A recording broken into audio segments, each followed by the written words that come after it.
Primera queja de Habacuc. ¿Hasta cuándo debo pedir ayuda, oh Señor? Pero tú no escuchas.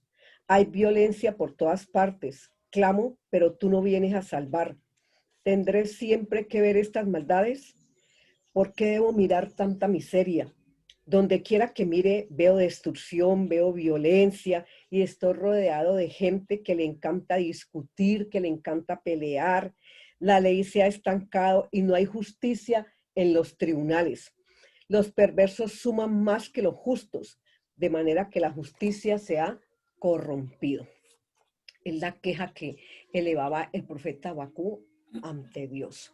Bueno, vamos a mirar qué significa Habacuc. Habacuc se deriva del verbo hebreo abrazar. Su nombre significa él quien abraza o él quien se aferra, pero no es en un sentido de abrazar romántico, es en el sentido de consolar, porque este es un libro de consuelo.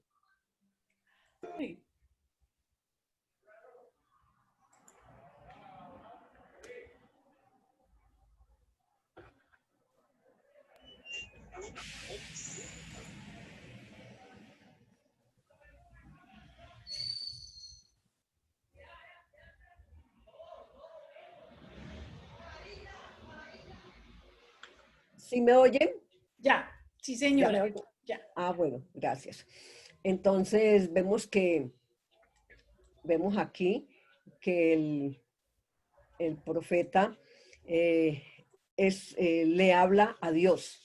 Casi siempre en los libros de los profetas nosotros vemos que es Dios el que los usa a ellos, dándoles un mensaje para que se lo lleven a los reyes, para que lo lleven al pueblo. Pero aquí es algo especial. Habacuc es el que le habla a Dios quejándose, porque él vivió en una época en la cual había mucha maldad, en la cual había mucha injusticia, había desprecio por la vida, había insensibilidad social.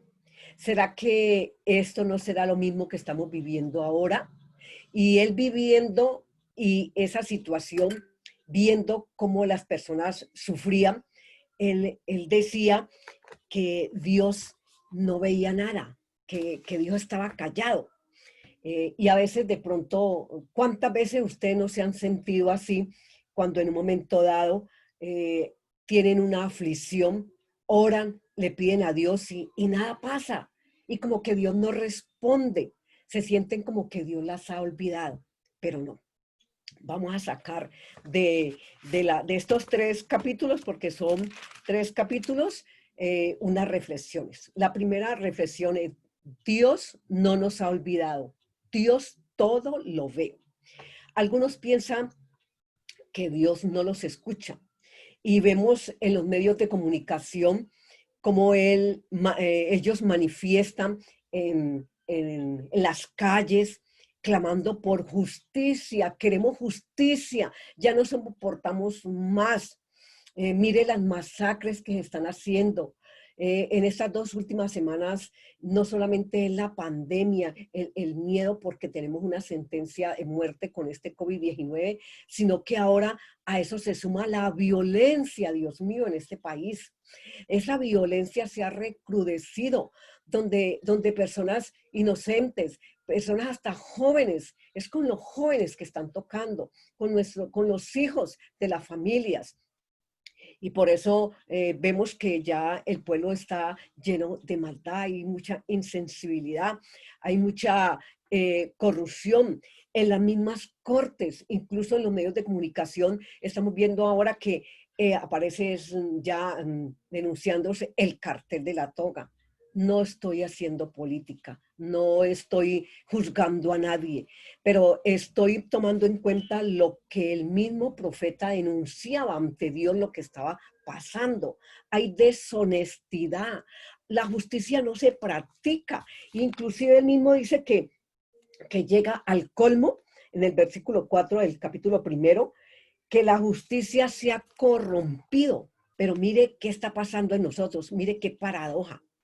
La justicia es la que tiene que brindarnos esa tranquilidad, esa seguridad de que se va a cumplir la ley, pero ahora la ley es la que está sentada en el banquillo de los acusados, porque aquí también estamos así. La justicia se corrompe, hay sobornos, no se tiene en cuenta al oprimido. Al contrario, cada día los ricos son más ricos y los pobres son más pobres. Y esto veía el profeta. Y cuántas veces nosotros no hemos pedido también justicia, Señor, porque no se me paga un salario justo, porque se me discrimina, porque aunque clame, aunque ingrese a la lista de los apoyos solidarios, no aparezco por ningún lado. Y después se dan cuenta que hay cédulas que se han colocado varias veces con fines ilícitos. Entonces, Dios ve todo esto, Dios lo ve todo, Él no nos ha olvidado. Como segunda reflexión es, Dios a veces nos está respondiendo y nosotros no estamos reconociendo su respuesta. ¿Por qué? Porque a veces nosotros le pedimos algo a Dios, pero lo estamos a Él alineando con lo que nosotros queremos que Él haga. Estamos diciéndole, por ejemplo, restaura a nuestros hijos, a un hijo que de pronto está por un camino de adicciones y le estamos diciendo a Dios que vuelva en estas condiciones, en esta forma, que restaure nuestro hogar, pero que el esposo llegue con estos parámetros, que llegue en esta forma. Le estamos diciendo a Dios cómo lo tiene que hacer y por eso Dios nos responde y no vemos la respuesta. Y por eso Abacú se quedó sorprendido cuando vemos en el versículo 5 del mismo capítulo 1 la respuesta del Señor, donde Él le dice, observen las naciones, mírenlas, asómbrense, pues estoy haciendo algo en sus propios días, algo que no creerían aun si alguien les dijera. Y eso es lo que está pasando ahora. Dios ha visto la aflicción de su pueblo, como oyó el grito de angustia del pueblo en Egipto hace tantísimos años. Y Dios está actuando. Y si alguien nos hubiera dicho hace muchos meses, el año pasado, aún en diciembre, que todos tendríamos que salir a la calle con un tapabocas, que aún en nuestra propia casa tendríamos que trabajar o que estudiar nuestros hijos, no lo hubiéramos creído. No, hasta se hubieran burlado, hubieran dicho, oh, ¿qué le pasa? Tiene algo en su cabeza. Pero Dios es el que sabe cómo tiene que actuar.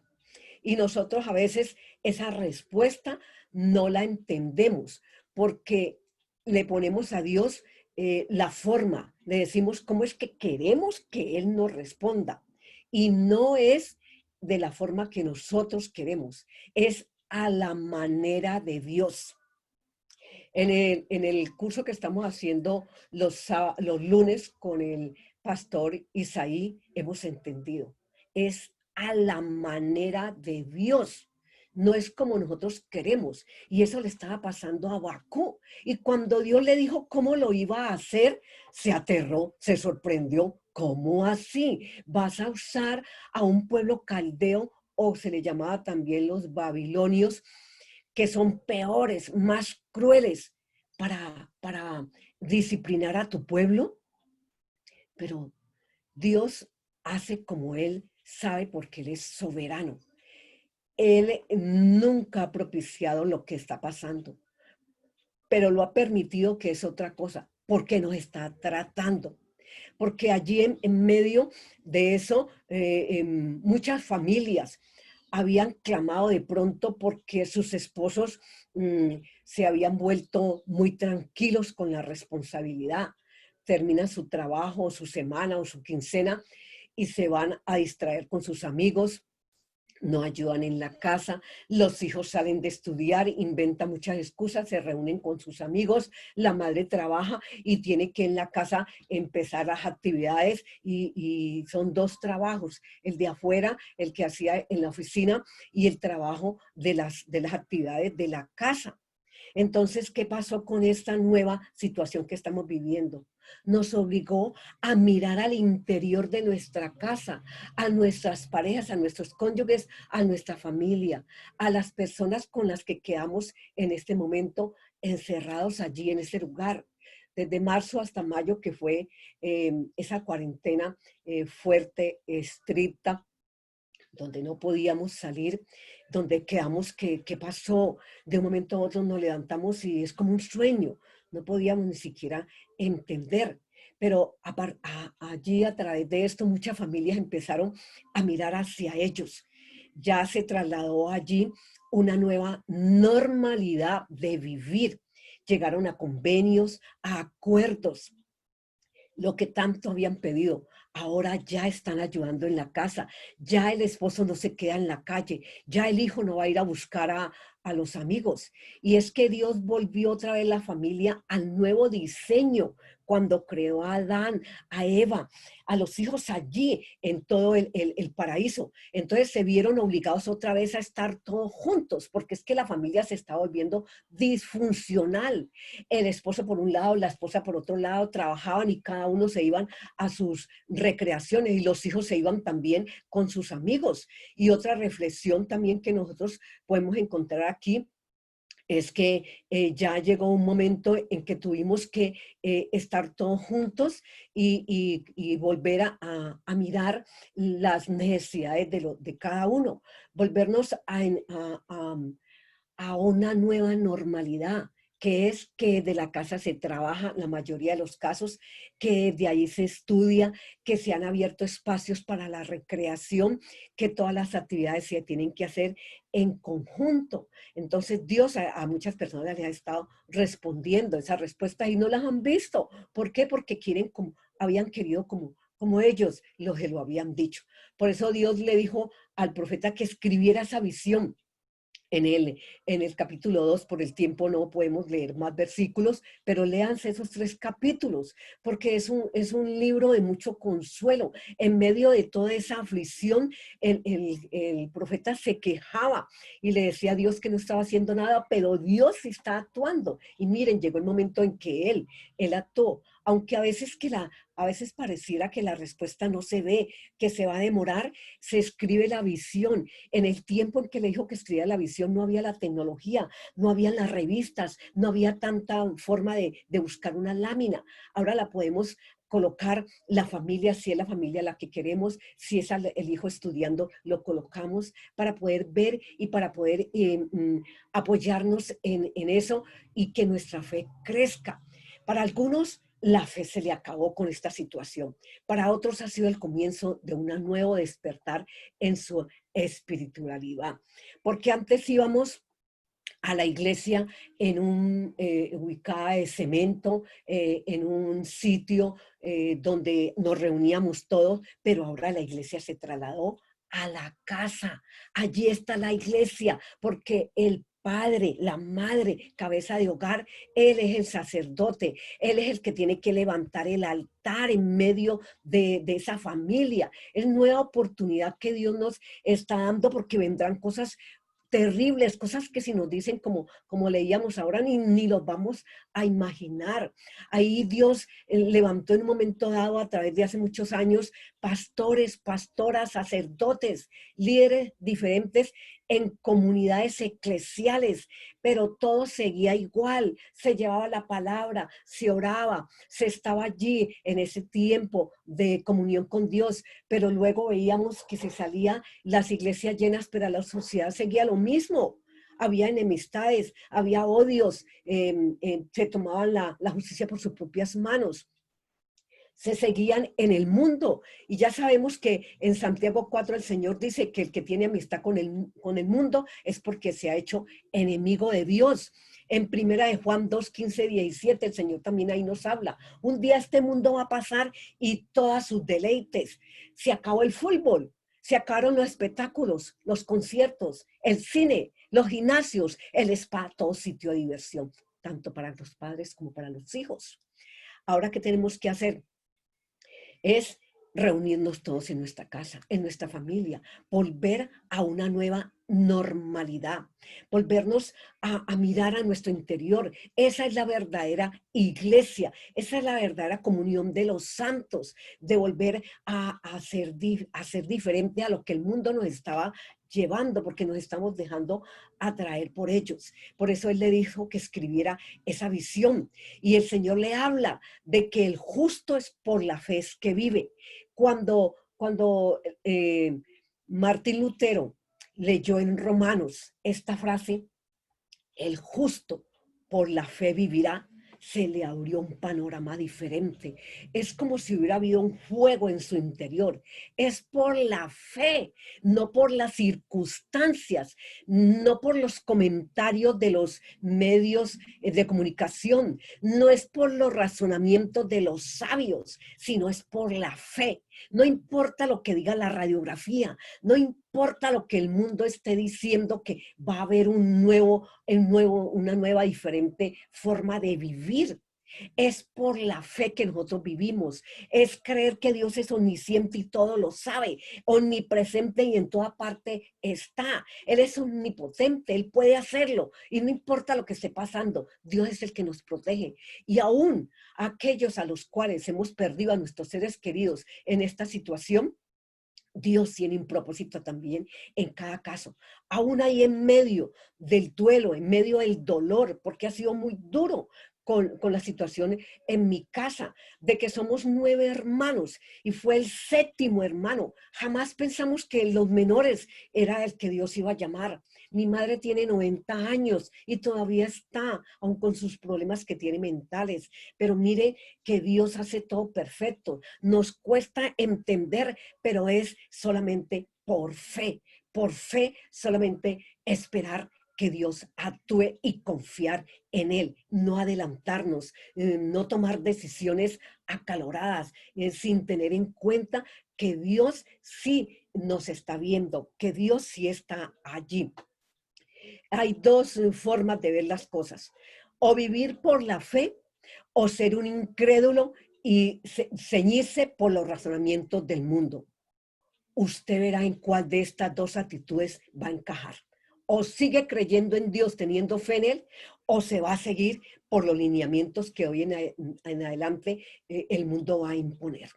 Finalmente vemos cómo Habacuc, al final en el capítulo 3, después de que Dios le dijo cómo era que iba a tratar al pueblo, entendió que Dios es bueno, que Dios es misericordioso. Y en el capítulo 3 que les recomiendo leer esta oración que él hace, donde al final dice, aunque las higueras no florezcan, aunque no haya uvas en las vides, aunque se pierda la cosecha de oliva, aunque los campos estén vacíos, aún así yo me voy a alegrar en el Señor, me voy a gozar en Dios de mi salvación, porque Él es el Señor soberano, porque Él es mi fuerza, porque Él es mi pie firme, lo tiene firme como el venado, porque me ayuda a pisar aún en las grandes alturas. Y allí en esta oración, Habacuc recordó todo lo que Dios había hecho en el Éxodo y su corazón tuvo consuelo. Este es un libro de consuelo en medio de la aflicción que podamos estar viviendo, en medio del luto, en medio del dolor, porque ayer falleció la hermana de la esposa de mi hermano, porque toda la familia fue afectada por el COVID. Pero aún así creemos en Dios, seguimos firmes, los estamos apoyando. Esto nos ha servido para unirnos más como hermanos, más con la otra familia, para ver también lo que los otros están sufriendo. Entonces no nos olvidemos que Dios no se ha olvidado de nosotros. Dios todo lo ve. Dios tiene una respuesta que a veces no la entendemos porque queremos respuestas programadas para Dios. Y que el justo por la fe es que vive. El justo por la fe vivirá. El tiempo se ha terminado, pero esperemos que ustedes nunca olviden este libro de Habacuc, que es de consuelo en medio de toda la aflicción que estamos viviendo, porque va a haber una nueva normalidad, una nueva forma de ver las cosas, y Dios nos va a ayudar y Dios nos va a sostener, y es el que nos va a dar ese consuelo. No tomemos decisiones apresuradas en ninguna área. Esperemos solamente en Dios, confiemos en Él, que Él en el momento propicio nos dará esa respuesta. Entendámosla, estemos atentos solamente a todas las señales que Él nos está mostrando, y podemos entender la grandeza, la misericordia de Dios, porque Habacuc comenzó con una queja, pidiéndole a Dios que actuara, haga algo, y al final termina en el versículo 3 mismo, donde él le dice a Dios que no se olvide, que él no se olvide de su misericordia con su pueblo, que no se olvide de que es el pueblo de él, que no se olvide de que aunque somos rebeldes, nosotros confiamos en él, y él le está pidiendo ahí clemencia por el pueblo. Es tremendo lo que Dios hace. Es confiar en Él, es entender su palabra, es entender su respuesta, es comprender que no estamos solos, que Dios está con nosotros. Él dice en su palabra ya en Mateo 28:20, que Él estará con nosotros todos los días, todos los días, todos los días hasta el fin del mundo. Amado Dios, te doy gracias por tu mensaje, por tu consuelo, porque en medio de esta aflicción, en medio del dolor, en medio del luto, en medio de la aflicción que están pasando muchas personas, porque no saben con qué van a pagar sus deudas, no saben qué van a comer mañana. Algunos ya no tienen trabajo, Señor, pero solamente estamos viviendo por la fe, sostenidos en ti, creyendo en ti que eres poderoso, creyendo, Padre de los cielos, que tú tienes una respuesta a nuestras aflicciones, que tú ya has visto, Señor, nuestro problema, y que tú estás actuando, que tú allí estás, Padre de los cielos, Señor, aunque no lo veamos, Señor, trabajando en esa respuesta, Señor. Ayúdanos a ser sensibles a tu voz, Señor.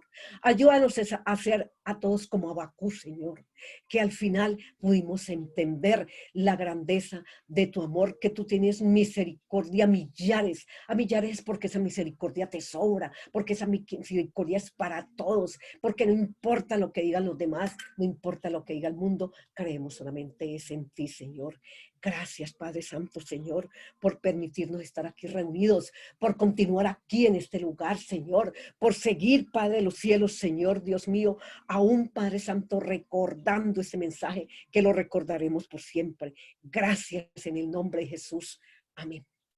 Gracias porque ustedes estuvieron conectados. Yo creo que hasta el final todavía estamos, ¿no es cierto? Porque aunque todavía tengo aquí algunas cosas que no entiendo en mi computador, pero creo que todos oímos el mensaje, ¿no? Sí, todos lo escuchamos. Les invito para que activen sus micrófonos, para que nos saludemos, para que hagamos, bueno, y para que si alguien tiene un aporte en cuanto al mensaje que acabamos de escuchar, pues lo recibimos y damos gloria a Dios por todo esto. Amén. Amén. Pastora, yo entré tarde porque es que no me podía conectar. Y yo aquí sentada, esperando. Pero no lo escuché muy bien. Si me lo manda, por favor. Está bien, claro que sí, Milis, te lo enviamos. ¿Cómo no? Madre. Seguro que sí. Sí, bueno, doy las excusas, ¿sí? Por todas estas cositas todavía nos atropella la tecnología. Pero sí, bueno, les envié un audio, les escribí, de pronto me vieron todo el tiempo aquí en el teléfono, pero era precisamente eso, pendiente de darles paso. Creo que se demoró como 1 minuto en crear la reunión, inmediatamente les envié a todas al tiempo el link y ya fueron entrando. Les agradezco por estar aquí, realmente sí vivimos injusticia social, sí estamos, lo que la hermana Miriam hablaba allí en el mensaje,